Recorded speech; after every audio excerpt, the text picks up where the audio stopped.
A millionaire found an abandoned boy on the highway and took him to his home. Arriving home early, he could not believe what he saw the boy was capable of doing. The grandfather clock struck midnight, its resonant chimes echoing through the Harrison mansion's empty halls. Nathan Williams, just 13, jolted awake in his bed, his heart pounding against his ribs. Something felt wrong, terribly wrong. The air seemed thicker, heavier, as if weighted with an impending tragedy. With trembling fingers, he pushed aside his blanket and stepped onto the cold, hardwood floor. The moonlight filtering through his window cast elongated shadows that seemed to reach for him like ghostly hands. The usual creaks and settling sounds of the old house were absent, replaced by an unnatural silence that made every hair on his body stand on end. "Dad," he called out softly, his voice barely above a whisper. No response. Following an instinct he couldn't explain, Nathan made his way down the dark corridor toward his father's study. The door was slightly ajar, a thin beam of lamplight spilling onto the hallway carpet. As he pushed the door open, the scene before him froze the blood in his veins. His father, Michael Williams, lay motionless on the floor beside his desk chair. His reading glasses had fallen a few feet away, and an empty glass lay shattered near his outstretched hand. "Dad. Dad, wake up!" Nathan rushed forward, dropping to his knees beside his father's body. He shook him desperately, but Michael's skin was cold to the touch, his eyes staring vacantly at the ceiling. "Please, Dad, please wake up." The sound of hurried footsteps made Nathan look up. Marcus, his best friend who had been staying over that night, stood in the doorway. But instead of rushing to help, Marcus's face twisted into an expression Nathan had never seen before, a mixture of horror and accusation. You killed him, didn't you?" Marcus's voice trembled. "Everyone knows about your fights with him. Everyone knows." "No, I didn't. I would never." Nathan's words caught in his throat as Marcus backed away. "I'm calling the police," Marcus declared, his voice rising. "They need to know what you did to your own father." Nathan remained frozen beside his father's body, his world crumbling around him. In the space of a few minutes, he had lost not only his father but also his best friend's trust. As Marcus's footsteps retreated down the hallway, Nathan could already hear the whispers of accusation that would soon grow into shouts of condemnation. The night that had started with an inexplicable feeling of wrongness had become the beginning of a nightmare that would change his life forever. As this story touches the depths of human emotion and injustice, if you find yourself moved by Nathan's tragic beginning, consider subscribing to our channel. Each subscription fuels our passion to bring you more compelling stories that reach into the heart of human experience. Before tragedy struck, Nathan's life with his father Michael Williams had been a tapestry of love, learning, and simple joys. Their modest two-story house on Maple Street wasn't luxurious, but it was filled with warmth that money couldn't buy. Michael, a dedicated high school literature teacher, had raised Nathan alone since his wife's disappearance shortly after Nathan's birth. Every morning began the same way. Michael would wake early to prepare breakfast, filling their small kitchen with the aroma of fresh coffee and pancakes. Nathan would stumble downstairs, still half asleep, to find his father humming old Beatles songs while flipping pancakes. "Good morning, champion," Michael would say, his eyes crinkling with genuine joy at the sight of his son. Their weekday routine was simple but meaningful. Michael would drive Nathan to school in their aging blue Honda, using the 15-minute journey to discuss everything from classic literature to Nathan's dreams. "Knowledge isn't just about facts," Michael often said. "It's about understanding the human heart." Those car rides became Nathan's favorite classroom, where his father's wisdom shaped his young mind. Weekends were their special time. They would spend Saturday mornings at the local library, where Michael would help Nathan discover new worlds through books. In the afternoons, they'd play basketball in their driveway, Michael teaching Nathan not just about the game, but about persistence and grace in both victory and defeat. Sunday evenings were reserved for their tradition of cooking dinner together, often ending in laughter over failed culinary experiments. Michael's dedication to education extended beyond his own classroom. Despite their modest means, he tutored struggling students for free after school. "Everyone deserves a chance to learn," he'd tell Nathan. "Sometimes they just need someone to believe in them." Nathan would often sit in during these sessions, watching his father transform lives with patience and understanding. Their financial situation wasn't always stable. Michael had taken out a loan to cover medical bills from Nathan's childhood asthma, and the payments were a constant strain. Yet he never let their monetary struggles dim the light in their home. When Nathan worried about the bills he'd sometimes see on the kitchen table, Michael would simply smile and say, "We have each other, and that makes us richer than any banker." The bond between father and son grew stronger through their shared love of music. Michael had taught Nathan to play guitar on his old acoustic, a cherished possession from his college days. Their evening jam sessions, though far from perfect, filled their home with joy and laughter. Michael would often say, "Music isn't about hitting the right notes, it's about touching the right hearts." Even in difficult times, Michael maintained his integrity and compassion. When Nathan was bullied in 6th grade, Michael taught him not to respond with anger, but with understanding. Hurt people, he explained, helping Nathan see beyond the surface of human behavior. This lesson would later become painfully relevant in ways neither could have imagined. Their last summer together had been particularly special. Michael had saved enough to take Nathan camping in the mountains. Under the stars, they'd talked about life, dreams, and the future. "You have a beautiful heart," Nathan Michael had said, his voice soft in the darkness. "Promise me you'll never let the world harden it," Nathan had promised, not knowing how soon and severely that promise would be tested. These memories would become both a comfort and a torment for Nathan, a reminder of everything he had lost and everything he fought to honor. His father had built a foundation of love, wisdom, and integrity that would be tested in ways they never imagined, but would ultimately prove unshakable. Richard Harrison stood at the floor-to-ceiling windows of his penthouse office, his reflection a stark figure against the city skyline. At 45, he embodied success, impeccably tailored suits, commanding presence, and the calculated confidence that came from decades of winning. As CEO of Harrison Investments, he had built an empire that his father Gregory had started, though the foundation of their wealth remained shrouded in whispers and speculation. The Harrison name commanded respect and fear in equal measure. Their modernist mansion on the city's outskirts stood as a testament to their power, its stark architecture a physical manifestation of the family's unyielding nature. Richard's daily routine was a masterclass in precision, every gesture, every word, every decision carefully measured for maximum impact. Yet beneath the polished exterior lay a man haunted by his own legacy. In his private moments, when the office emptied and the night pressed against his windows, Richard would loosen his tie and pour himself a glass of single malt scotch, wrestling with the weight of secrets he'd inherited along with his fortune. His father Gregory's methods of building their wealth had always troubled him, but he'd learned early to bury his doubts beneath layers of rationalization. The Harrison business model was simple but brutal. Identify desperate people, offer them loans at seemingly reasonable rates, then watch as the interest compounds until they're drowning in debt. When they couldn't pay, Gregory's collectors would ensure they understood the consequences.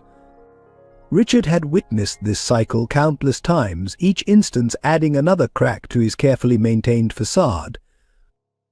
His relationship with Gregory was complex, built on a foundation of fear, respect, and unspoken resentment. Weekly dinners at the family mansion were exercises in tension, where conversations about business inevitably led to subtle reminders of Richard's obligations to maintain the family legacy.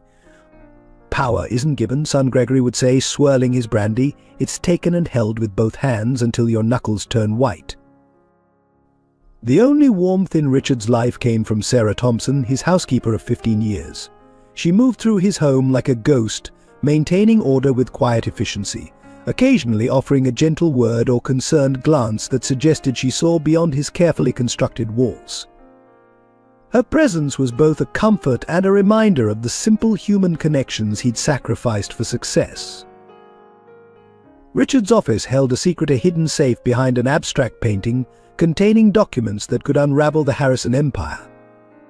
Late at night, he would sometimes open it, reviewing the evidence of his father's ruthless business practices, telling himself he kept them as insurance while knowing they were really a testament to his own suppressed conscience. His mornings began with a ritual adjusting his tie in the mirror, smoothing his suit jacket, practicing the smile that never quite reached his eyes. Each gesture was a piece of armor, protecting him from the growing realization that he had become a participant in his father's cruel legacy. The weight of this knowledge showed in the slight tremor of his hands when he was alone, in the sleepless nights spent staring at the ceiling of his immaculate bedroom. Despite his wealth and power, Richard found himself increasingly isolated. His marriage had ended years ago, his wife unable to bear the coldness that had seeped into their relationship. Friends were really business associates, each interaction measured in terms of advantage and leverage. But the Harrison name opened doors but built walls, leaving him in a prison of privilege. As he moved through his world of board meetings and charity galas, Richard maintained the image expected of him, but a storm was brewing beneath the surface. The question that haunted him grew louder with each passing day. How long could he continue to be his father's son before the cost became too high to bear? The friendship between Nathan and Marcus Williams had begun in 3rd grade, when Marcus defended Nathan from bullies during recess. Their bond, forged in that playground moment, grew into something that seemed unbreakable. Marcus was everything Nathan wasn't: outgoing, athletic, and naturally popular. Yet he chose to spend most of his time with the quieter, more thoughtful Nathan. Their afternoons were spent in Nathan's basement, where they'd created their own world. Marcus would bring his PlayStation, and they'd spend hours racing virtual cars or battling digital dragons. During these gaming sessions, they'd share their deepest secrets and dreams. Marcus talked about becoming a professional athlete, while Nathan shared his hopes of following in his father's footsteps as a teacher.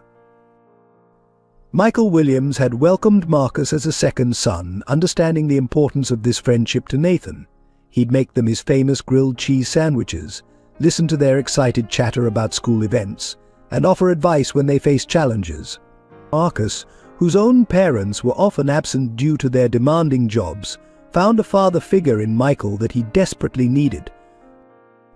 The boys had developed their own language of inside jokes and shared memories. They had secret nicknames for teachers, a special handshake that took 2 minutes to complete, and countless stories that would send them into fits of laughter with just a single reference. Their friendship seemed destined to last forever, making Marcus's betrayal all the more devastating. What Nathan didn't know was that Marcus had been struggling with his own demons. His parents' mounting debt to the Harrison family had placed immense pressure on him. Gregory Harrison's subtle threats against his family had wormed their way into Marcus's young mind, poisoning even his strongest loyalties. The weight of this pressure would eventually break their friendship in the most tragic way possible.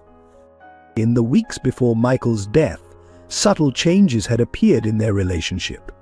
Marcus became more distant, often canceling their gaming sessions with vague excuses. Nathan noticed his friend's forced smiles and distracted responses, but attributed them to the stress of upcoming school competitions. He couldn't have known that Marcus was being groomed by Gregory Harrison's people, slowly being turned against his best friend. Their shared love of music had been another cornerstone of their friendship. Marcus would bring his drums to jam with Nathan on guitar, creating what they jokingly called the worst garage band in history. These impromptu concerts, with Michael as their only audience, were some of their happiest moments together. The memory of these sessions would later haunt Nathan, becoming a bitter reminder of everything he had lost. The night of Michael's death, Marcus had stayed over specifically because Gregory Harrison had arranged it, though Nathan wouldn't learn this truth until much later. The sleepover, once a symbol of their friendship, became the setting for the ultimate betrayal. Marcus's accusation in that moment of tragedy wasn't just the loss of a friend, it was the shattering of Nathan's entire support system. The morning after Michael's death, Nathan's world transformed into a nightmare of accusation and cruelty. News spread through their small town like wildfire, each retelling adding darker details to the story. By sunrise, the peaceful neighborhood he'd known his entire life had become hostile territory, with formerly friendly faces now twisted in suspicion and disgust. Mrs. Anderson, who had brought them cookies every Christmas, now hurriedly pulled her grandchildren inside when Nathan walked past. Mr. Thompson, the kindly grocer who used to slip extra candy into their shopping bags, refused to serve him, loudly declaring he wouldn't sell to murderers. The whispers followed him everywhere, growing louder with each passing day. At school, the isolation was complete and deliberate. His classmates cleared hallways when he approached, treating him like a contamination they feared might spread. Notes appeared in his locker, cruel messages calling him a monster, a killer, a disgrace. Teachers who had once praised his intelligence now regarded him with cold suspicion, their eyes following his every move as if expecting violence. The basketball court where he and his father had spent countless happy hours became a place of torment. A group of older boys cornered him there one afternoon, their leader, Tommy Parker, shoving him against the chain link fence. "How does it feel to kill your own father?" Tommy had sneered, while others recorded the confrontation on their phones. The videos spread across social media, accompanied by hateful comments and calls for justice. Even church, once a sanctuary of peace, became unbearable. During Sunday service, the congregation physically shifted away from him, leaving an empty circle of pews around him. The pastor's sermon about honoring one's parents felt pointed and accusatory, with dozens of eyes boring into Nathan's back. After the service, mothers clutched their children closer as he passed as if his presence alone might corrupt their innocence. The local diner, where he and his father had shared countless Sunday breakfasts, became the scene of public humiliation. When Nathan tried to order food, the waitress who had known him since he was a toddler loudly announced she wouldn't serve someone with blood on their hands. Other customers joined in, throwing napkins and food at him until he fled, the sound of their cruel laughter echoing in his ears. Local businesses posted his picture in their windows with warnings not to serve him. The library, his father's favorite place, banned him from entry. The park where he used to read became forbidden territory, with parents calling their children away whenever he appeared. The community had effectively quarantined him, creating invisible barriers that grew stronger each day. Most painful were the defacements of his father's memorial. The simple wooden cross placed where Michael had taught his last class was repeatedly vandalized with hateful messages. Fresh flowers Nathan brought were trampled, replaced with signs demanding justice. Even in death, they wouldn't let his father rest in peace, using his memory as a weapon against his son. The police investigation seemed perfunctory at best. Detective Roberts, who had once praised Michael's teaching, now treated Nathan like a hardened criminal during questioning. The local newspaper painted him as a troubled teen with a history of arguments with his father, conveniently forgetting the years of visible love and respect between them. Nights became a torment of broken windows, spray-painted threats on their garage door, and anonymous phone calls filled with heavy breathing and whispered threats.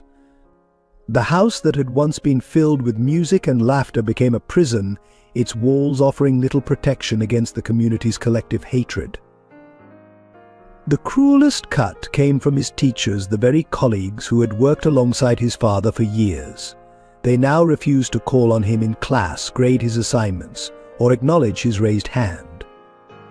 Mr. Peterson, his father's best friend in the English department, publicly returned Nathan's essay with a large red F and the words "like father," like son scrawled across the top. The day Nathan left his home wasn't a choice but a desperate escape. With no money and nowhere to go, he found himself wandering the city streets, carrying only a small backpack containing his father's worn leather wallet, a faded family photo, and a change of clothes. The urban landscape, once familiar and safe, transformed into a maze of survival challenges. His first night was spent huddled in the doorway of an abandoned shop, jumping at every shadow and sound. The concrete was hard and cold, a far cry from his warm bed at home. Sleep came in fitful bursts, interrupted by the harsh reality of his new existence. By morning, his joints ached, and his stomach growled with a hunger he'd never known before. Finding food became a daily struggle. He learned to time his visits to bakeries just before closing, hoping for discarded day-old bread. Some days he went without eating entirely. The local soup kitchen offered temporary relief, but even there, whispers of the boy who killed his father followed him, forcing him to leave before finishing his meals. The weather became his constant enemy. Rain soaked through his clothes, leaving him shivering for hours. During one particularly brutal downpour, he sought shelter under a bridge, only to be chased away by other homeless people who had claimed the space. Their faces, hard with their own struggles, showed no sympathy for a 13-year-old boy. His appearance began to change dramatically. His clothes, once neat and clean, became dirty and torn. His hair, which his father used to ruffle affectionately every morning, grew matted and unkempt. The reflection he caught in store windows showed a stranger a gaunt, haunted face that barely resembled the boy he used to be. The city's dangers became increasingly apparent. One night, a group of drunk men spotted him sleeping in an alley. They approached with malicious intent, recognizing him from the news. Nathan ran until his lungs burned, finally hiding in a dumpster until dawn. The incident taught him to stay constantly alert, to trust no one, to sleep with one eye open. His father's old watch, a cherished birthday gift, was stolen while he dozed in a park. The theft hurt more than any physical pain. It was like losing a piece of his father all over again. He cried that night, not for the watch itself, but for the memory of his father's proud smile as he'd fastened it around Nathan's wrist. The worst part wasn't the physical hardship, but the crushing loneliness. He watched families through restaurant windows, seeing children his age laughing with their parents, and the pain of loss would hit him anew. Sometimes he'd find himself talking to his father's photo, asking for guidance, for strength, for forgiveness, though he knew he'd done nothing wrong. He tried looking for work, but no one would hire a 13-year-old, especially one they recognized as that murderer's son. One kindly restaurant owner, who initially offered him dishwashing work, retracted the offer after customers threatened to boycott. Nathan left with his head down, another door closed, another hope extinguished. The public library became his only refuge during operating hours. There, among the books his father had loved so much, he could almost pretend things were normal. He'd read for hours, losing himself in stories of triumph over adversity, though each day it became harder to believe in happy endings. The streets taught him harsh lessons about humanity. He witnessed drug deals, fights, and desperation in all its forms. Yet occasionally there were glimpses of kindness, a homeless veteran sharing his blanket during a cold night, a street vendor secretly slipping him a hot dog, a librarian pretending not to notice him sleeping in the reading corner. It happened on a particularly cold autumn evening. Nathan, exhausted and hungry, was huddled in a doorway when a sleek black Mercedes pulled up to the curb. Through the haze of fatigue, he watched as a tall figure emerged. Richard Harrison, dressed in an immaculate suit that probably cost more than his father had made in months. Richard had been driving home from another tense dinner with his father when he spotted the boy. Something about Nathan's hunched form struck a chord deep within him. Perhaps it was the way the streetlight caught the boy's face, revealing features too young for such suffering. Or maybe it was the book clutched to his chest, a worn copy of To Kill a Mockingbird, one of Michael Williams' favorite novels. "Are you hungry?" Richard's voice cut through the evening air, gentle yet commanding. Nathan looked up, startled by the direct address. Most people either ignored him or hurled abuse. This simple question, asked without judgment or accusation, nearly broke him. When was the last time someone had spoken to him as a human being? The interior of Richard's car was warm, the leather seats more comfortable than anything Nathan had felt in weeks. As they drove to a nearby diner, Richard noticed how the boy's eyes darted constantly, looking for threats, escape routes, the instincts of someone who'd learned to expect the worst from others. At the diner, the waitress initially refused to serve them, recognizing Nathan. Richard's quiet authority changed her mind. The boy will have whatever he wants, he stated, his tone brooking no argument. Nathan ordered cautiously at first, but Richard's encouraging nod led to a proper meal, the first in what felt like forever. As Nathan ate, Richard observed him silently. He saw beyond the dirt and worn clothes to something familiar, a reflection of his own younger self, perhaps, before the Harrison legacy had hardened him. The boy's manners, even in his desperate state, spoke of good upbringing. His quiet thank you to the waitress revealed character that hardship hadn't erased. "I have a proposition for you," Richard said finally, waiting until Nathan had finished eating. "My house is too big for one person. You need a safe place to stay. Perhaps we can help each other." The offer hung in the air between them, heavy with possibility and unspoken questions. Nathan hesitated. Years of his father's warnings about strangers warring with desperate need. But something in Richard's eyes, a mixture of kindness and his own kind of loneliness, made him consider. "Why would you help me?" he asked, his voice rough from disuse. Richard's answer was careful, measured, because sometimes the world gets things wrong, and someone needs to make them right. He didn't mention the growing unease about his father's business practices, or the nagging feeling that he was somehow connected to this boy's tragedy. The drive to Harrison Mansion was silent, each lost in their own thoughts. As they passed through the ornate gates, Nathan couldn't help but compare this imposing structure to his modest home with his father. The marble floors and crystal chandeliers seemed from another world entirely. Sarah Thompson, Richard's housekeeper, was waiting at the door. Her eyes softened at the sight of Nathan, and without a word she disappeared to prepare a room and a hot bath. Her quiet efficiency spoke of years of understanding her employer's unexpected decisions.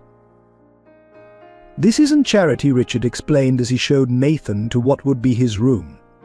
"It's a chance for both of us." He didn't elaborate on what he meant, but the weight in his words suggested deeper currents beneath this act of kindness. That night, lying in a clean bed for the first time in weeks, Nathan felt tears sliding down his cheeks. The day's events seemed surreal, a plot twist too convenient to be true. Yet the soft sheets were real, the warm room was real, and for the first time since his father's death, he allowed himself to feel a glimmer of hope. Nathan's integration into the Harrison household began cautiously, like a wild animal gradually learning to trust. Richard established a routine immediately, understanding that structure was crucial for a boy who had lost everything familiar. Breakfast was served promptly at 7, with Sarah ensuring both Richard and Nathan had proper meals before starting their days. The first challenge was clothing. Richard arranged for a discreet shopping trip, hiring a personal shopper to bring selections to the house, sparing Nathan the judgmental stares of retail stores. The boy's initial reluctance to accept such luxury was evident in his tense shoulders and mumbled thanks, but Richard insisted proper clothing isn't vanity, it's armor against the world's assumptions. School was a more complex issue. Richard hired private tutors, transforming the mansion's library into a classroom. M.S. Reynolds, a retired teacher with kind eyes and infinite patience, was particularly skilled at drawing Nathan out of his shell. During lessons, Richard would sometimes pause in the doorway, watching the boy gradually rediscover his love of learning. The nightmares were the hardest part. Nathan's screams would echo through the mansion's halls, bringing both Richard and Sarah running. They developed an unspoken system. Sarah would prepare hot chocolate, while Richard sat with Nathan, not speaking, just being present until the terror subsided. These quiet midnight moments formed the foundation of their growing trust. Physical changes in Nathan became apparent within weeks. Regular meals and rest restored health to his face, though shadows still lingered in his eyes. His posture straightened, no longer curved protectively inward. Sarah noticed him beginning to make eye contact again, small victories in his recovery that she quietly celebrated. Richard found himself adapting his own routines. Business calls were moved to accommodate Nathan's tutorial schedule. Board meetings were shortened so he could return home for dinner. His father Gregory's increasingly demanding messages went unanswered as Richard prioritized his new responsibility. But the mansion, once merely a showcase of wealth, began to feel like a home. The most significant transformation occurred in the mansion's music room. Discovering Nathan's musical background, Richard had his father's old grand piano tuned. The first time Nathan's fingers touched the keys, playing a halting version of a song his father had taught him, Richard witnessed something powerful: the boy's grief, finding voice through music. Their evenings developed a comfortable pattern. After dinner they would retire to the library, each absorbed in their own reading but sharing the space companionably. Richard found himself selecting books from his collection to share with Nathan, remembering his own discoveries at that age. These quiet hours became sacred, protected from the outside world's intrusions. Sarah watched this unlikely family form with quiet satisfaction. She observed how Richard's sharp business manner softened around Nathan, how the boy's presence seemed to fill a void neither had acknowledged. Her maternal instincts, long suppressed in service to the Harrison household, found new purpose in caring for them both. Yet beneath this developing peace lay currents of unresolved questions. Nathan still flinched at unexpected sounds, his trauma far from healed. Richard's phone would sometimes ring late at night, his father's name flashing on the screen, bringing tension to his jaw. The outside world's judgment hadn't disappeared, it merely waited beyond the mansion's gates.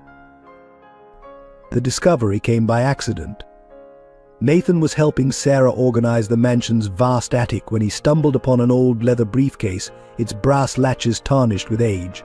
Inside, yellowed photographs and documents told a story that would shatter the fragile peace they had built. The first photograph showed a younger Gregory Harrison standing with a group of men outside a warehouse. Their expressions were hard, businesslike, but something in their stance suggested menace. The names were scribbled on the back in faded ink, including one that made Nathan's blood run cold: Michael Williams' debt restructuring meeting.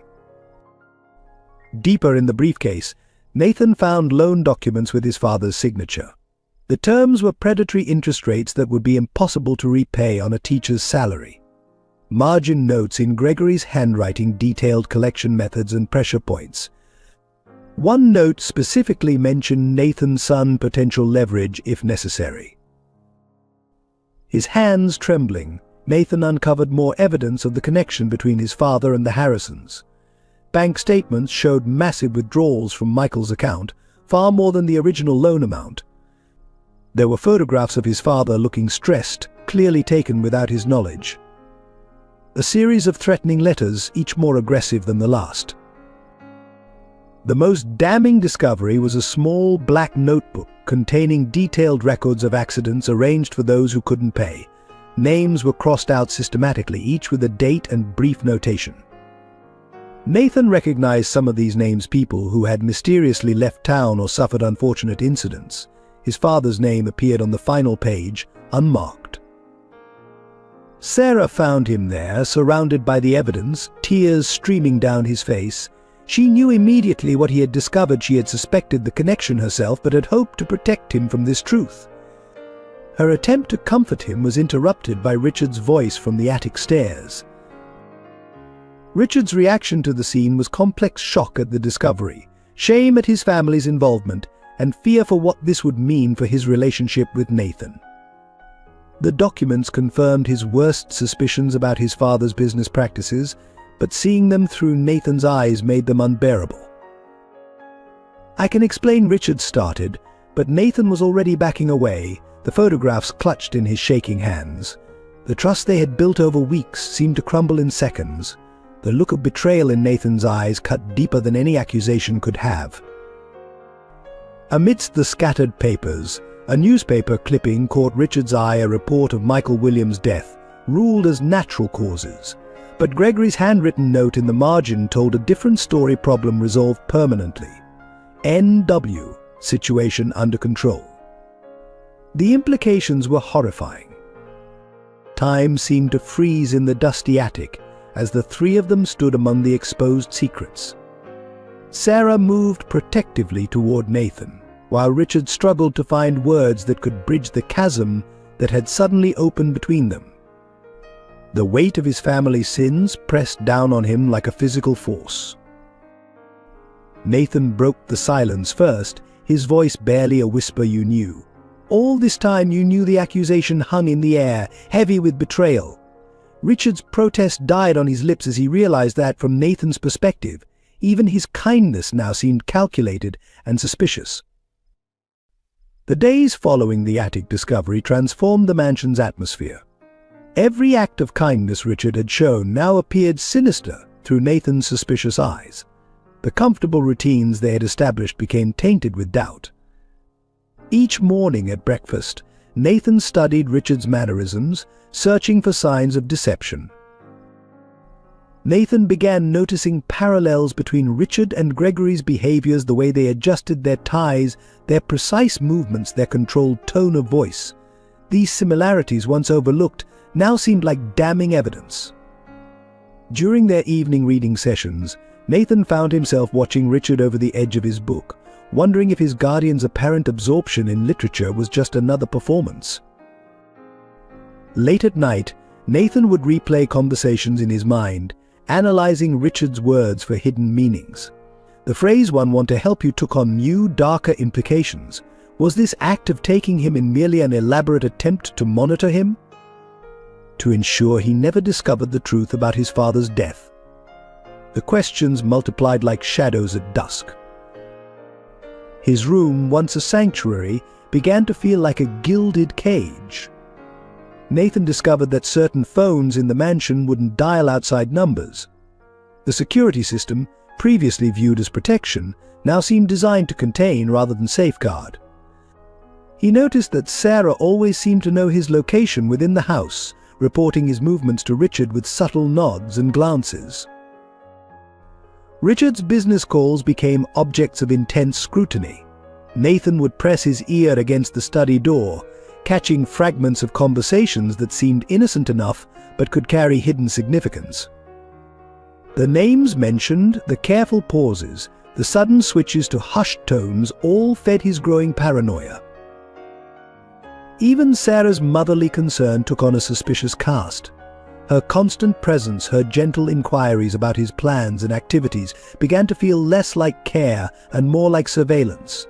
The hot chocolate she brought during his nightmares, was it really just chocolate?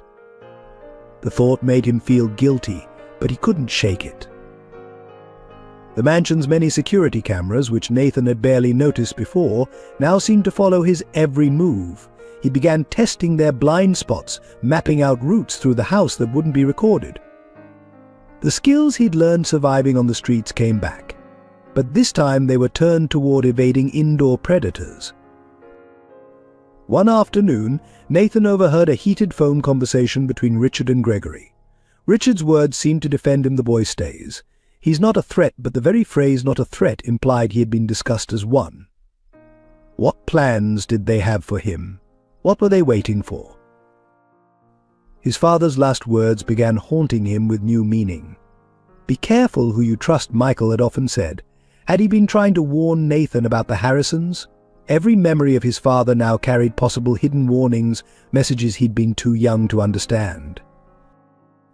The final straw came when Nathan discovered his school essays were being copied and sent to someone. He found the duplicates in Richard's office printer. His writing about his father, his feelings about loss and justice, his thoughts about the future, all were being monitored and analyzed.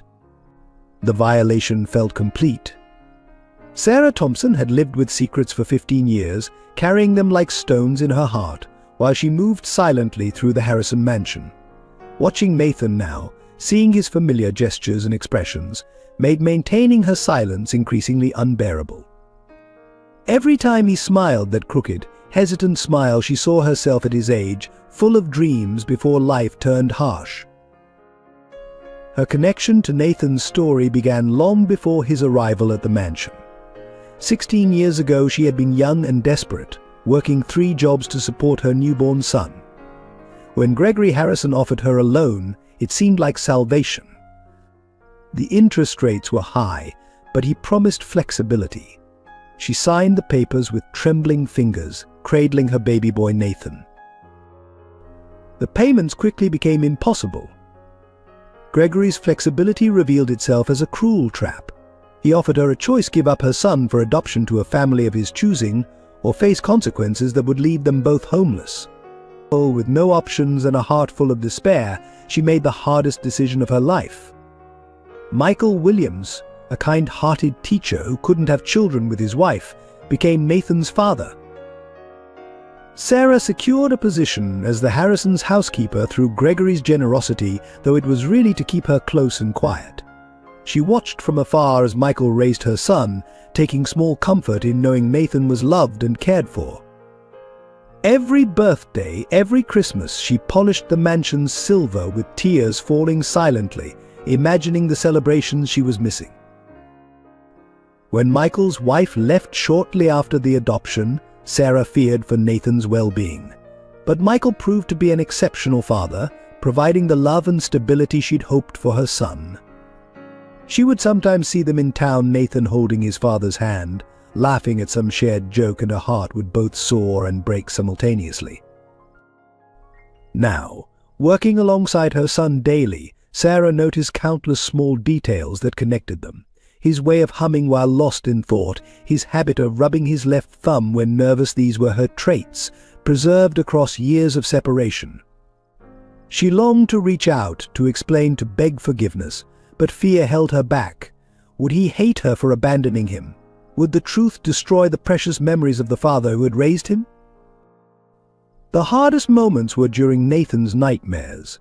Standing outside his door, listening to his muffled sobs, every maternal instinct screamed to go to him, to hold him, to finally tell him who she was.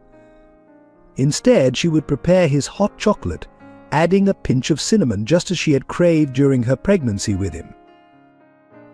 One morning, while serving breakfast, Nathan looked up at her suddenly, his eyes narrowing in thought. "You seem familiar somehow," he said, then shook his head as if to clear it. Sarah's hand trembled so badly she nearly dropped the coffee pot. That fleeting moment of recognition almost broke her resolve to keep silent. Her guilt intensified after the discovery in the attic. She had known about Gregory's involvement in Michael's death, but had been powerless to prevent it. The weight of this knowledge, combined with her secret identity, made every interaction with Nathan feel like walking on broken glass. She watched him struggle with suspicion toward Richard, knowing she held truths that could change everything. Sarah found small ways to mother him from the shadows. She learned his favorite meals and prepared them without being asked. She kept his room stocked with books similar to those Michael had loved. When he was upset, she would leave little things to comfort him: a fresh cookie, a new notebook, small gestures that might have seemed random but were filled with a mother's careful attention. In quiet moments, Sarah would study old photographs of Nathan as a baby, the only tangible remnants of her brief time as his mother. These precious images were hidden in a locket she wore beneath her uniform, close to her heart. Sometimes, late at night, she would take them out and whisper to them all the things she wished she could tell her son.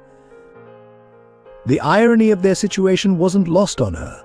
Here she was, caring for her own child as a servant, watching another tragedy unfold in his life while again being unable to protect him. The Harrison family had taken everything from her: her son, her dignity, and now potentially Nathan's trust in his new home.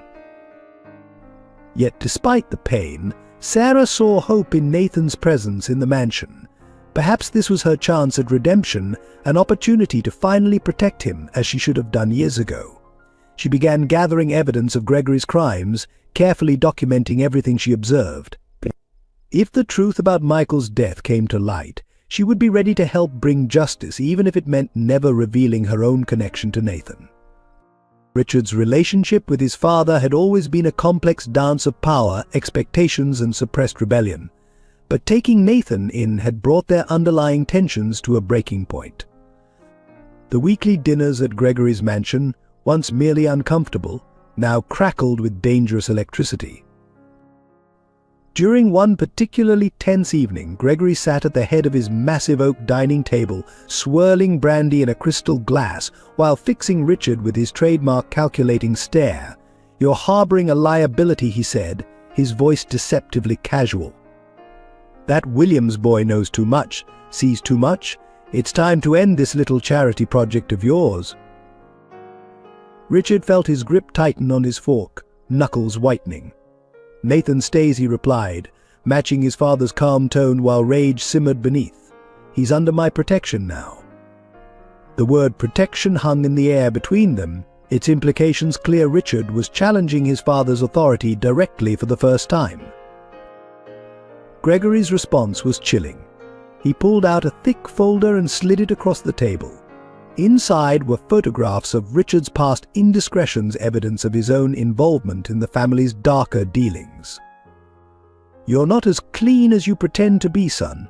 Everything you have, everything you are, comes from decisions I made, decisions we made together." The weight of truth in his father's words felt like a noose tightening. Richard had indeed been complicit, had turned a blind eye to the source of his wealth and privilege. Taking in Nathan had forced him to confront his own moral compromises, and he found them wanting. Late-night phone calls between father and son became increasingly hostile. Gregory would alternate between threats and attempts at manipulation, playing on their shared history. "Remember when you needed help with that situation in college? Remember who made it disappear? Everything has a price, Richard, everything." The conflict spread to the boardroom. Gregory began undermining Richard's authority at Harrison Investments, questioning his decisions in front of the board, suggesting that personal issues were clouding his judgment. Long-time business partners started distancing themselves, sensing a shift in the power dynamic. Sarah observed these changes with growing concern. She noticed Richard spending more time in his study, doors locked, often emerging with red-rimmed eyes and a determined set to his jaw. Documents disappeared from Gregory's office, copied and hidden away. Richard was building something, a case, a defense, or perhaps a weapon. The turning point came when Gregory sent men to the mansion, ostensibly for a security check. Richard saw through the ruse immediately. They were there to assess ways to remove Nathan. That night, Richard confronted his father in his study, their voices carrying through the massive house. "You're becoming a liability yourself," Gregory spat, mask of civility finally dropping. "That boy has made you weak. You used to understand how our world works. Power isn't maintained through kindness, Richard. It's kept through fear and consequence." Richard stood his ground, decades of submission finally breaking. "I've seen your consequences, father. I've seen what happened to Michael Williams, to Sarah Thompson, to countless others. It ends now. I'm not you, and I never will be again." Gregory's laugh was hollow, echoing off mahogany panels. "You think you can change what you are? Your hands are as dirty as mine. That mansion you live in, those suits you wear, the respect you command, it's all built on my methods. You can't whitewash your soul by playing savior to one boy." The truth of these words cut deep, but Richard found strength in facing them. "You're right," he admitted. "I can't change the past, but I can choose the future. Nathan stays. And if anything happens to him, anything at all, everything I know about your operations goes public." Their confrontation marked a fundamental shift. Richard began systematically disentangling his finances from his father's, a process that revealed just how deeply intertwined their corrupt empire had become. Each discovery added to his determination to break free, to find redemption through protecting Nathan. Yet even as Richard defied his father, doubt gnawed at him. Nathan's growing suspicion of him was a constant reminder that good intentions might not be enough to overcome a lifetime of moral compromise. The path to redemption, he was learning, was far more complex than simply choosing right over wrong. The investigation into Michael Williams' death began quietly, with Richard hiring private investigator Thomas Carter, a former police detective known for his discretion and determination. Carter worked methodically, piecing together the events leading up to that fateful night, uncovering a trail that grew darker with each revelation. The official police report listed the cause as natural, a sudden heart attack, but Carter's investigation revealed disturbing inconsistencies. The glass found near Michael's body had contained traces of a sophisticated poison, one that mimicked the effects of cardiac arrest. The compound was rare, expensive, and connected to a laboratory with ties to Harrison Investments. Interviews with Michael's colleagues painted a picture of mounting pressure in the weeks before his death. He had been making frantic phone calls during lunch breaks, meeting with mysterious figures after school hours. One teacher recalled overhearing Michael plead with someone, "Please, I just need more time. I have a son to think about." Bank records showed a pattern familiar to those who knew Gregory's methods. Small loans growing exponentially through predatory interest rates, desperate refinancing attempts, and finally, large withdrawals that couldn't be explained by Michael's modest salary. The financial noose had tightened systematically. Carter discovered surveillance footage from a coffee shop near the school, showing Michael meeting with one of Gregory's known collectors 3 days before his death. The conversation appeared heated, with Michael repeatedly shaking his head and gesturing desperately. The collector's expression remained coldly professional throughout. More disturbing was the evidence of Marcus's involvement. Phone records showed multiple calls between Marcus's parents and Gregory Harrison in the week leading up to Michael's death. The boy's sudden sleepover at the Williams house that night hadn't been coincidental. He had been placed there deliberately, a young pawn in Gregory's cruel game. Sarah proved to be an unexpected source of information. She had kept detailed records of conversations overheard in the Harrison mansion, including a cryptic phone call Gregory made the morning after Michael's death. The situation has been resolved. The boy is isolated now. Proceed as planned. The investigation also revealed a broader pattern. Michael wasn't the first person connected to the school to die under mysterious circumstances. 3 years earlier, another teacher who had borrowed from Gregory had supposedly committed suicide. The similarities were too striking to ignore. Carter's most significant discovery came through analyzing Gregory's private calendar. On the night of Michael's death, his trusted associate, James Morton, had blocked out 4 hours for a debt resolution meeting. Morton's expertise wasn't in finance. He was a chemist specializing in untraceable toxins. The evidence painted a damning picture, but proving it legally would be another matter entirely.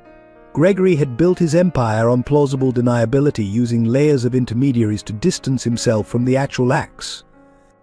Each piece of evidence was circumstantial on its own, though the pattern was clear to anyone who looked closely. Richard reviewed Carter's findings with growing horror, recognizing his father's methodical approach in every detail. The precision of the plan, the careful manipulation of all involved, the cold efficiency — it was a masterclass in calculated cruelty, executed with the same attention to detail Gregory brought to his legitimate business dealings. As the true circumstances of Michael's death became clear, Richard faced an impossible dilemma. Revealing the truth might bring justice, but it would also shatter Nathan's world again.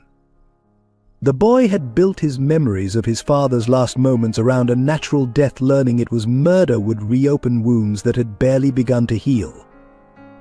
The confrontation between father and son erupted on a stormy night in Gregory's study, where decades of dark dealings had been orchestrated behind mahogany doors and leather-bound pretense.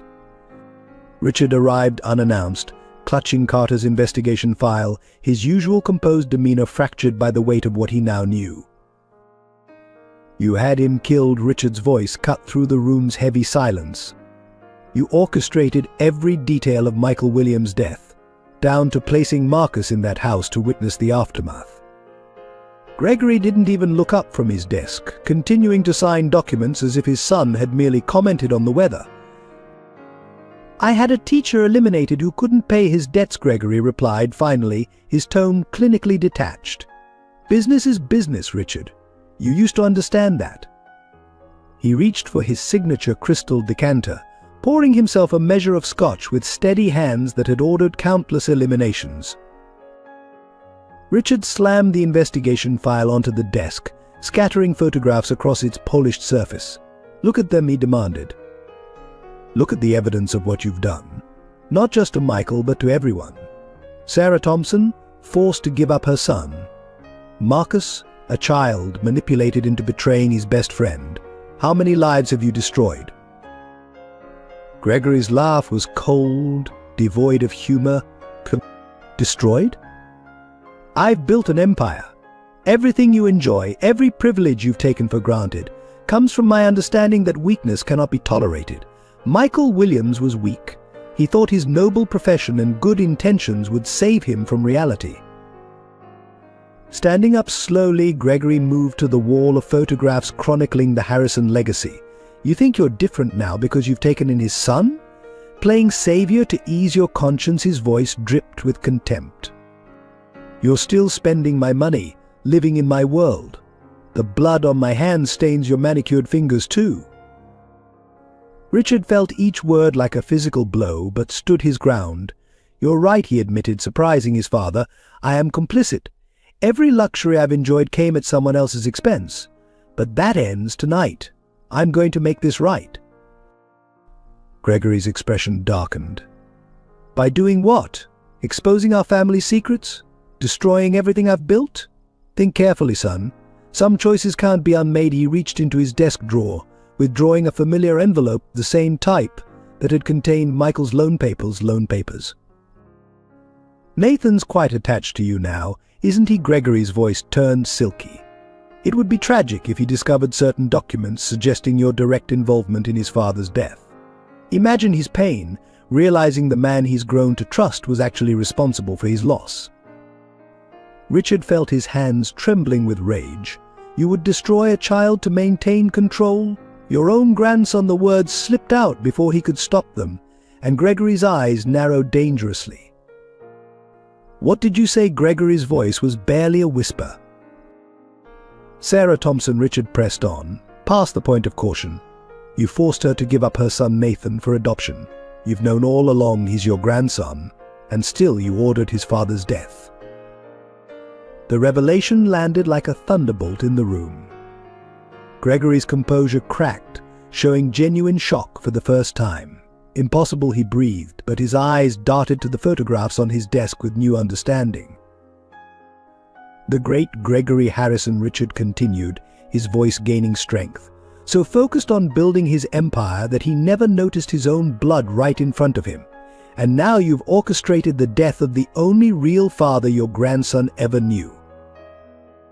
Gregory sank into his chair, the weight of this truth seemingly aging him years in moments. But Richard knew better than to mistake shock for remorse. His father was already calculating, adapting, looking for ways to turn even this revelation to his advantage. "Get out," Gregory ordered, his voice rough. "Get out before I forget you're my son." Richard moved to the door but paused. "You've lost, father, not just your empire but your humanity, and I'm going to make sure everyone knows exactly what kind of monster you are." The community's uprising began not with a bang, but with a whisper.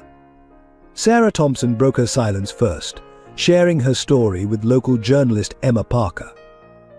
The article, published on a quiet Sunday morning, sent shockwaves through the town Harrison empire built on stolen lives, a mother's story. Within hours, others began coming forward.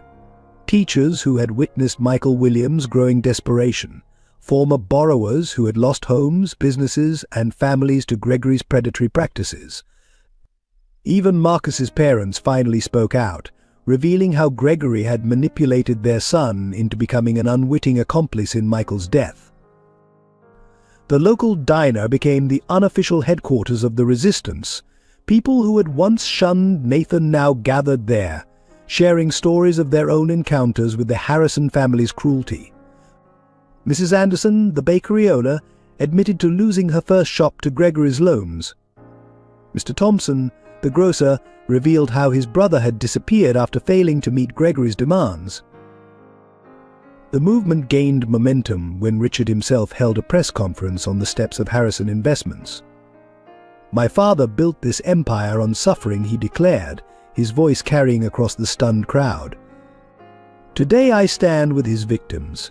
Today we say enough." He proceeded to outline a plan to restructure all outstanding loans and establish a victims' compensation fund. Social media exploded with the hashtag #HarrisonVictims.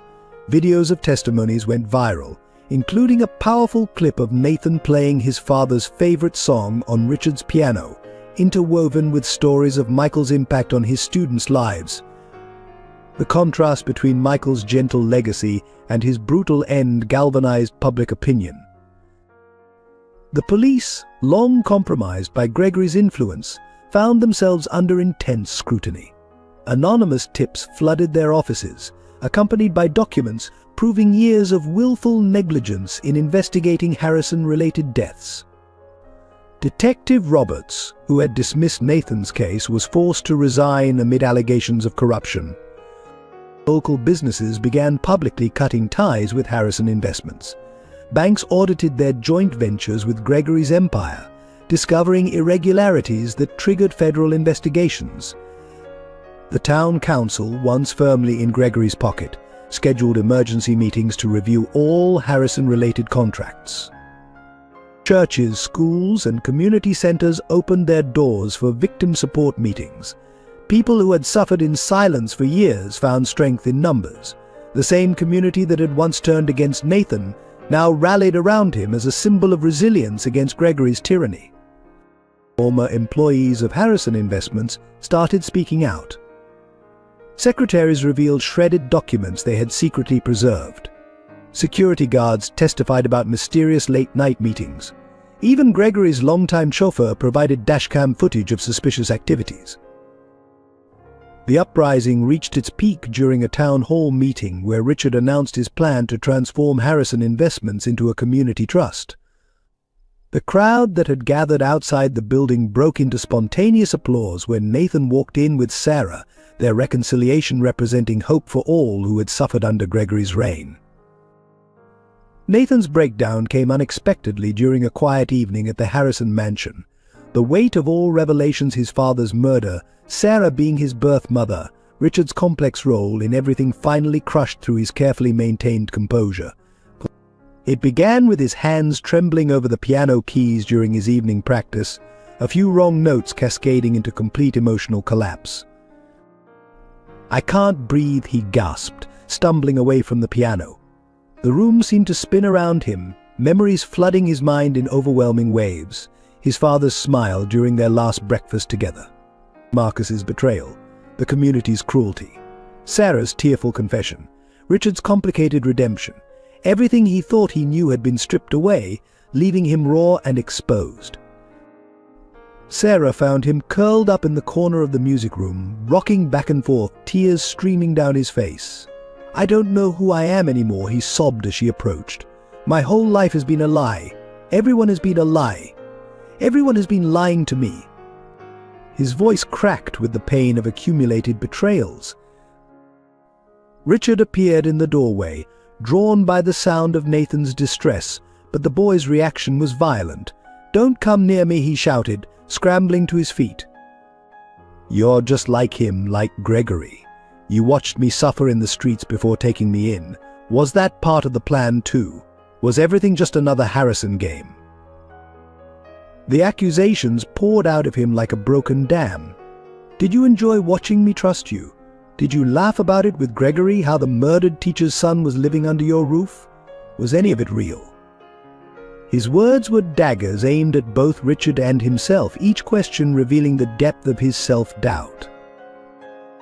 Sarah tried to reach for him, but Nathan backed away. "And you, my own mother, you watched me grow up from a distance. You saw what they did to Dad, to Michael, and said nothing. You let me believe I was alone in the world." His voice rose to a scream that echoed through the mansion's halls. The physical manifestations of his breakdown were alarming.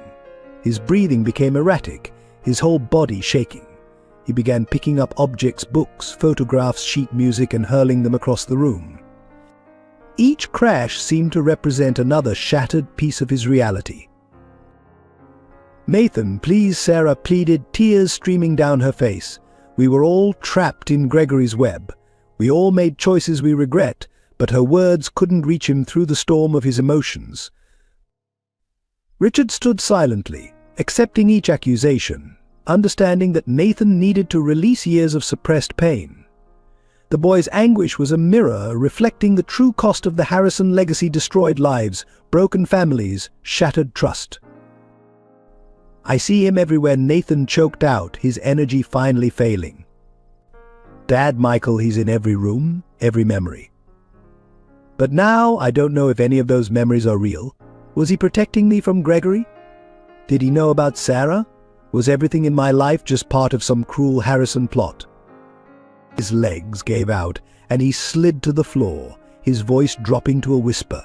"I just want my dad back. I want my life back. I want to go home and find him alive and have none of this be real." The raw honesty of his plea broke something in both Richard and Sarah. They watched helplessly as Nathan curled into himself, his body racked with sobs. This wasn't just grief, it was the death of innocence, the collapse of an entire worldview. Everything he had believed about himself, his family, and his place in the world had been upended.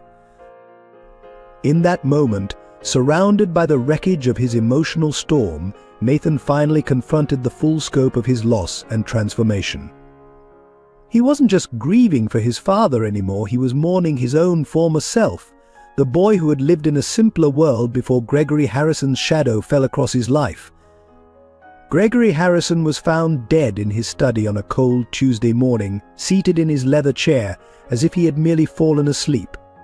His last glass of scotch stood half empty on the desk, important papers scattered beneath his still hands. The official cause would be listed as heart failure, but the circumstances surrounding his death would raise questions that would never be fully answered. The night before, security cameras captured an unusual series of events. Sarah Thompson had delivered his evening meal, as was customary. 2 hours later, Marcus's father was seen entering through the side door, an unexpected visitor at such a late hour. Shortly after midnight, Richard arrived for what appeared to be a heated discussion, though the study's soundproofing kept the details private. Detective Carter, now leading the investigation, noted several peculiarities. The Scotch bottle seal had been broken recently, though Gregory typically opened new bottles only on Sunday evenings. His private safe stood slightly ajar, highly unusual for a man known for his methodical habits. Most tellingly, a photograph of a young Sarah holding baby Nathan lay prominently on his desk, as if he had been studying it in his final moments. The autopsy revealed traces of a familiar compound in his system, the same poison used to kill Michael Williams. The irony wasn't lost on anyone. Gregory Harrison had apparently died by the same means he had employed against others. Whether by his own hand or another's remained a mystery that would spark endless speculation. Richard received the news with complex emotions evident on his face. Standing in the study where he had confronted his father just hours before, he noticed small details that spoke volumes. Gregory's pen had been capped. He never capped his pen during work. His jacket was buttoned. He always unbuttoned it. While seated, his reading glasses were folded neatly. He typically left them perched on his nose, even in sleep. The staff reported that Gregory's behavior had changed dramatically in the days following the revelation about Nathan being his grandson. He had spent hours alone in his study, reviewing old photographs and documents. The usually composed businessman had been seen pacing, talking to himself, his legendary control cracking under the weight of his own legacy. Sarah found herself drawn to the scene, though she had no official reason to be there. As she stood in the doorway of the study where she had served Gregory for so many years, she noticed something only she would recognize: the subtle scent of cinnamon in the air, the same spice she had craved during her pregnancy, the same spice she had craved during her pregnancy, the same spice she added to Nathan's hot chocolate. The detail seemed significant, though she couldn't explain why. The revelation came during a quiet moment in the mansion's kitchen, where Sarah had always felt most at peace. Nathan was sitting at the counter, absently stirring a cup of hot chocolate, when he suddenly spoke. "This tastes exactly like the one Dad used to make," he said softly. He said he learned it from someone special. Sarah's hands trembled as she placed down the dish she was drying. The moment she had both dreaded and longed for had arrived unexpectedly. "He learned it from me," she whispered, her voice barely audible. "I taught him how to make it exactly as I craved it when I was pregnant with you." Nathan's spoon clattered against the counter as he looked up, his eyes widening with understanding. The silence that followed was deafening, filled with 15 years of unspoken truths. Sarah slowly pulled out the locket she always wore beneath her uniform, opening it to reveal a tiny photograph of herself holding a newborn baby him. "Gregory had me trapped," she explained, tears flowing freely now. "The loan, the interest, the threats. I was so young and scared. Michael, he was kind. He promised to love you as his own. And he did, Nathan. He loved you so much more than I deserved." Her words came out in a rush, years of kept secrets finally breaking free. She told him everything about her desperate circumstances as a young single mother, about Gregory's manipulation, about watching from afar as Michael raised her son. "Every birthday, every Christmas, every first day of school I was there, in the shadows, watching you grow. The hardest part wasn't giving you up, it was seeing you every day and not being able to hold you." Nathan sat motionless, his hot chocolate growing cold. "The cinnamon," he said finally, his voice thick with emotion. "Dad always said it was a secret ingredient, something that made it special." He looked at her with new eyes, seeing for the first time how his own features were mirrored in her face. "I craved it constantly when I was carrying you," Sarah replied softly. "I couldn't afford much, but I could afford cinnamon. When I gave you to Michael, I made him promise to always add it to your hot chocolate. It was my way of staying connected to you, of giving you something of me." The distance between them, physical and emotional, seemed insurmountable for a moment. Then Nathan stood, walked around the counter, and did something that surprised them both. He hugged her. Sarah broke down completely, holding her son properly for the first time since he was a baby. "I'm so sorry," she sobbed into his shoulder. "I'm sorry I wasn't strong enough to keep you. I'm sorry I couldn't protect you from all of this. I'm sorry I let Gregory control our lives for so long." Nathan held her tighter, his own tears falling silently. Marcus appeared at the Harrison mansion on a rainy evening, soaked and shaking, his face pale with the weight of his conscience. Nathan found him standing in the foyer, water dripping onto the marble floor, looking nothing like the confident boy who had once been his best friend.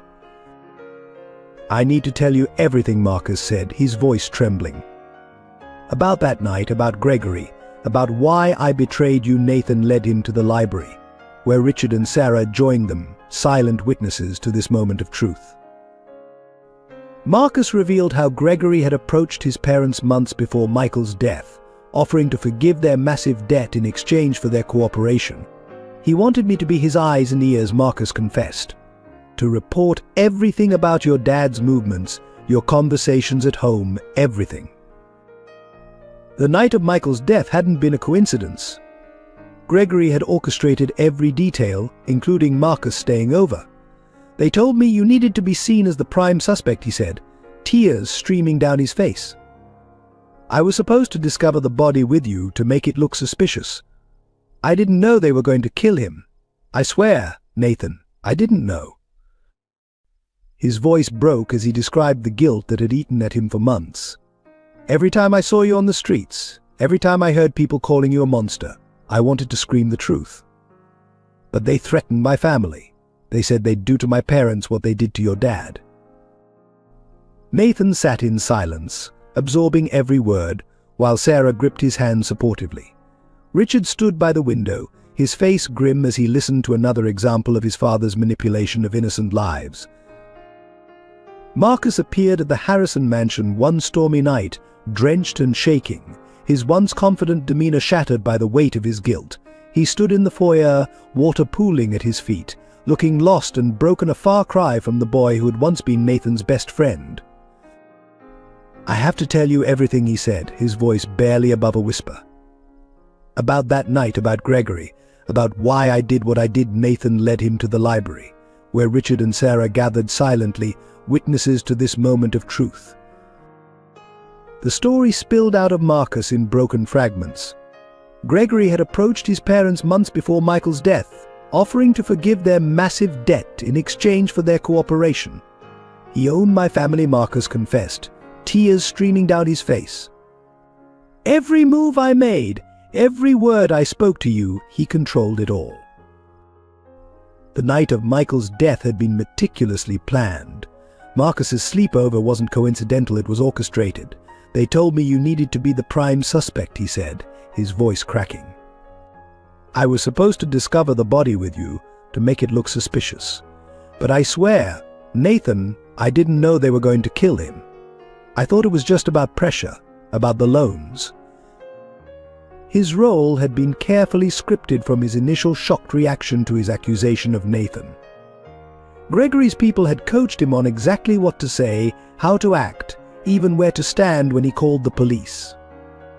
Every word was planned, Marcus admitted, designed to destroy your credibility before you could even defend yourself. The guilt had eaten at him for months. "Every time I saw you on the streets, every time I heard people calling you a monster, I wanted to scream the truth," he sobbed. "But they had photos of my little sister at school, of my mom at work. They made it clear what would happen if I spoke up." Nathan sat in silence, absorbing every word, while Sarah gripped his hand supportively. Richard stood by the window, his face grim as he listened to another example of his father's manipulation of innocent lives. The rain outside seemed to echo the tears falling freely down Marcus's face. "I know I don't deserve forgiveness," Marcus concluded, looking directly at Nathan for the first time. "But you deserve to know the truth. Your father, he was a good man, and you were my best friend. I'll spend the rest of my life trying to make this right." The evidence against Gregory Harrison surfaced like a dark tide after his death, each new discovery revealing deeper layers of corruption. In his study, behind the carefully maintained facade of legitimate business, investigators found a labyrinth of criminal documentation spanning 3 decades. Filing cabinets yielded thousands of loan agreements with impossibly predatory terms, each one a story of calculated destruction. Detective Carter's team discovered a sophisticated surveillance system hidden within the mansion's walls. Hard drives contained countless hours of footage, meetings with desperate borrowers, conversations with corrupt officials, and most disturbingly, recordings of Gregory watching his victims' lives unravel from afar. One video showed him calmly observing Nathan sleeping on the streets, knowing it was his own grandson suffering. The most damning evidence came from Gregory's private safe, accessed only after his death. Inside, meticulously organized folders documented every crime, blackmail schemes, orchestrated accidents, and carefully planned murders. Each victim's file contained photographs, financial records, and Gregory's handwritten notes detailing their pressure points, family members, medical conditions, personal weaknesses he could exploit. James Morton, Gregory's longtime chemist, provided crucial testimony about the poison laboratory hidden beneath the mansion. Here, Morton had developed untraceable compounds for Gregory's special cases borrowers who couldn't be silenced through conventional means. The lab logs showed the exact formula used to kill Michael Williams, with Gregory's initials approving its use. Financial records revealed a vast network of corruption. Offshore accounts linked Gregory to paid enforcers, corrupt officials, and a web of shell companies used to launder money. Each transaction told a story of suffering families displaced, businesses destroyed, lives ended. The Harrison Empire had been built on a foundation of thousands of shattered dreams. Perhaps most chilling were Gregory's personal journals, documenting his thoughts as he orchestrated these crimes. His entries revealed a man who viewed human lives as mere commodities, measuring their worth solely by their utility to his empire. The final entries showed his growing obsession with Nathan, as he struggled with the knowledge that he had destroyed his own grandson's life. The evidence also exposed Gregory's manipulation of Marcus and his family. Detailed records showed how he had exploited their financial vulnerability, using their debt to force Marcus into betraying his best friend. The psychological warfare was documented in cold, clinical terms, with Gregory noting how to best use a child's loyalty against them. The connection between Michael's death and Gregory emerged with chilling clarity through a series of recovered documents and testimonies. A leather-bound ledger found in Gregory's safe detailed the systematic destruction of Michael Williams, planned with the same precision as a hostile corporate takeover. It began 3 years before Michael's death, when he first approached Harrison Investments for a loan to cover Nathan's medical bills. Gregory, recognizing Michael's vulnerability as a single father, personally approved the loan with deliberately predatory terms. The ledger contained notations in Gregory's distinctive handwriting. Williams' potential leverage through son. Proceed with standard escalation. Email exchanges between Gregory and his network of enforcers revealed a carefully orchestrated campaign of pressure. Michael's loan payments were deliberately misprocessed, creating false late fees. His credit was systematically destroyed through manufactured defaults. Anonymous complaints were filed with the school board, threatening his teaching position. The most damning evidence came from James Morton, Gregory's chemist, who broke his silence after Gregory's death.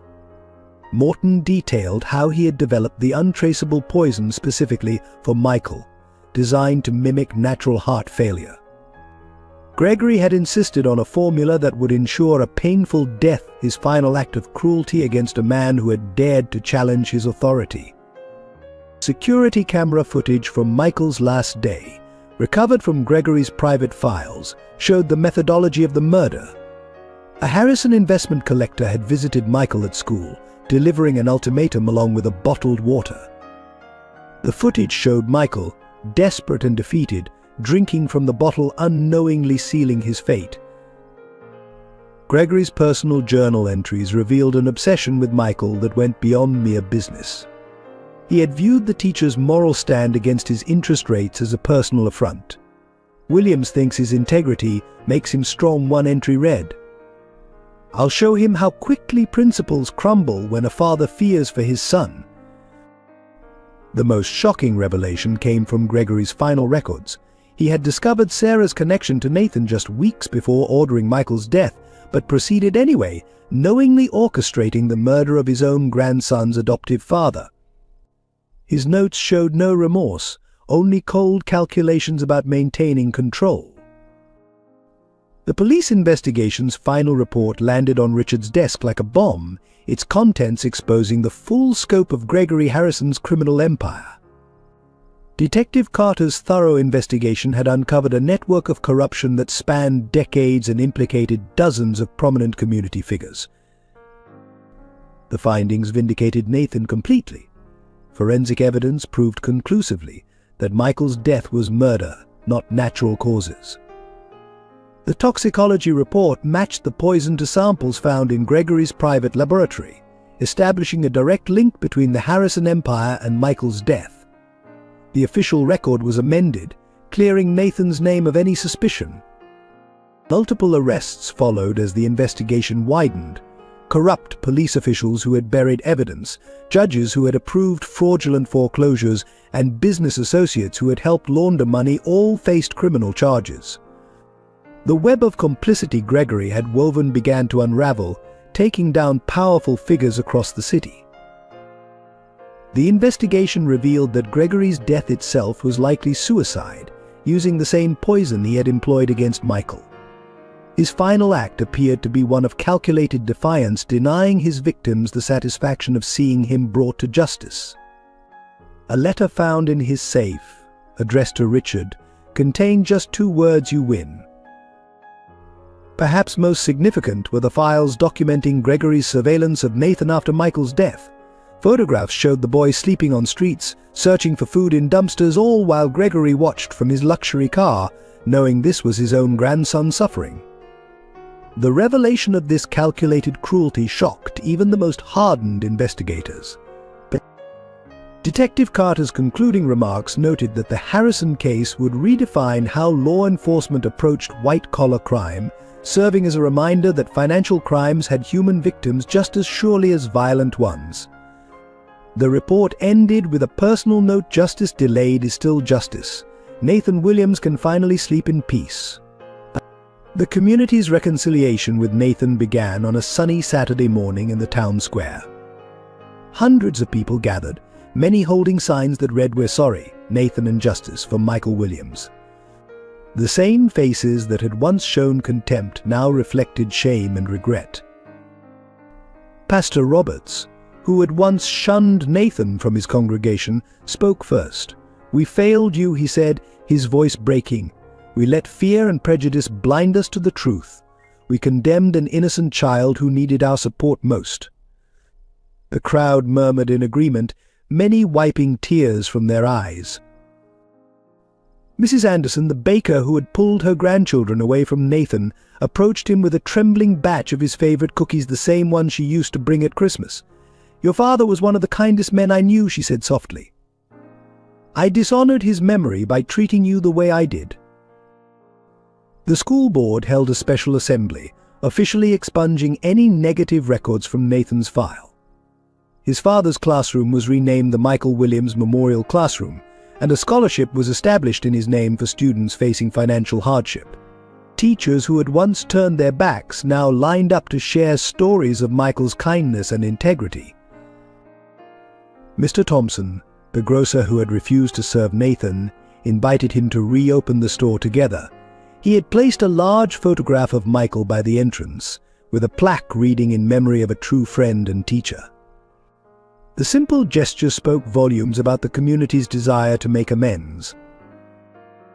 The local newspaper printed a front-page apology, accompanied by a detailed account of Gregory's crimes and the community's misplaced judgment. They established a regular column dedicated to exposing financial predators and supporting their victims, ensuring that no other family would suffer as the Williams had. Even the basketball court where Nathan had been bullied was transformed. Local kids organized a memorial tournament in Michael's honor, with proceeds going to help families struggling with predatory loans. Nathan was asked to throw the first ball, surrounded by cheering supporters instead of tormentors. The transformation wasn't just about public gestures. People began sharing their own stories of Gregory's manipulation, creating a support network for all his victims. The community that had once been divided by fear was now united in healing, with Nathan's story at its heart. The adoption ceremony took place in Judge Anderson's chambers, a space transformed from its usual formality by the warmth of the occasion. Richard and Nathan stood side by side, their matching blue ties a deliberate choice that spoke of their journey from strangers to family. Sarah watched from nearby, her eyes glistening with tears of joy rather than sorrow for the first time in years. "Today," Judge Anderson began, "we're not just formalizing a legal arrangement. We're celebrating the triumph of love over darkness, of choice over blood." He looked directly at Richard, who had spent months working to transform Harrison Investments into a force for good in the community. The adoption papers lay before them, each page representing a step away from Gregory's legacy of destruction and toward a new kind of Harrison family. Richard's hand was steady as he signed, his signature marking not just a legal commitment but a moral one. "I promise," he said, looking at Nathan, "to be the kind of father you deserve." Nathan's signature followed, his hand trembling slightly with emotion. This wasn't replacing Michael, they had made that clear in their conversations. This was adding to his family, honoring his father's memory by accepting love where he found it. "Dad would have liked this," he said softly, touching the worn watch he still wore, Michael's last gift to him. Sarah stepped forward to sign as a witness, her role as Nathan's birth mother now acknowledged openly. The three of them had crafted a unique family dynamic, one based on honesty and healing rather than obligation and secrets. Richard had insisted that Sarah move from the servants' quarters to her own suite in the mansion, recognizing her not as staff but as family. Detective Carter, who had helped uncover the truth about Michael's death, served as the second witness. His presence represented justice served, closing one chapter of their lives as they began another. He had become a frequent visitor to the mansion, helping Richard establish a foundation to assist victims of financial predators. After the final signatures were in place, Judge Anderson made it official by the power vested in me. I hereby declare Nathan Williams legally adopted by Richard Harrison, with all the rights and responsibilities thereof. He smiled warmly, adding, "Though it seems to me you've been father and son in all the ways that matter for some time now." The small celebration that followed in the mansion's garden was intimate but joyful. Sarah had prepared Nathan's favorite foods, including the cinnamon hot chocolate that had become a symbol of their reconnection. The piano in the music room had been moved outside, and Nathan played some of Michael's favorite songs, his music floating through the evening air. Richard presented Nathan with a gift, a new leather-bound journal. Inside the cover, he had written some legacies are chosen, not inherited. Write your own story. It was an acknowledgement of their shared determination to transform the Harrison name into something worthy of pride. The Michael Williams Memorial Foundation was launched on what would have been Michael's 50th birthday, transforming the Harrison Mansion's grand ballroom into a beacon of hope. Richard, Nathan, and Sarah stood together as they unveiled the Foundation's mission to combat predatory lending and provide educational opportunities for underprivileged students. The Foundation's first act was dramatic, using Richard's personal fortune to forgive millions in predatory loans that Gregory had issued. Each forgiven debt came with a copy of Michael's favorite book, To Kill a Mockingbird, and a handwritten note about standing up for what's right. The symbolism wasn't lost on anyone. Michael's teachings continuing to change lives even after his death. The education became the Foundation's cornerstone. Full scholarships were established at local colleges, specifically targeting students whose families had been victims of financial predators. The selection committee, led by Sarah, prioritized candidates who embodied Michael's values of integrity and compassion. Nathan took a personal role in the Foundation's mentorship program, working with children who had lost parents to tragedy or injustice. His own journey from loss to healing made him uniquely qualified to guide others through their darkness. Each week he taught piano lessons in the mansion's music room, continuing his father's legacy of nurturing young minds. The Foundation transformed Gregory's old office into a free legal clinic, where victims of financial abuse could find representation and support. Richard personally recruited ethical lawyers who shared their vision of justice, ensuring that no one would face financial predators alone again. During the Foundation's first year, Sarah established the Teachers Making a Difference grant program, providing funding for educators going above and beyond for their students, just as Michael had done. The first recipient was Ms. Reynolds, Nathan's former tutor, who had started a program for homeless students. If this story of redemption, justice, and healing has touched your heart, we invite you to share your thoughts in the comments below. Your perspective on Nathan's journey from tragedy to triumph could inspire others facing similar challenges. Every subscription to our channel helps us continue creating meaningful stories that explore the depths of human resilience and the power of forgiveness. If you believe in the message of hope this story carries, please like, share, and subscribe. Together, we can spread these stories of transformation to those who need them most.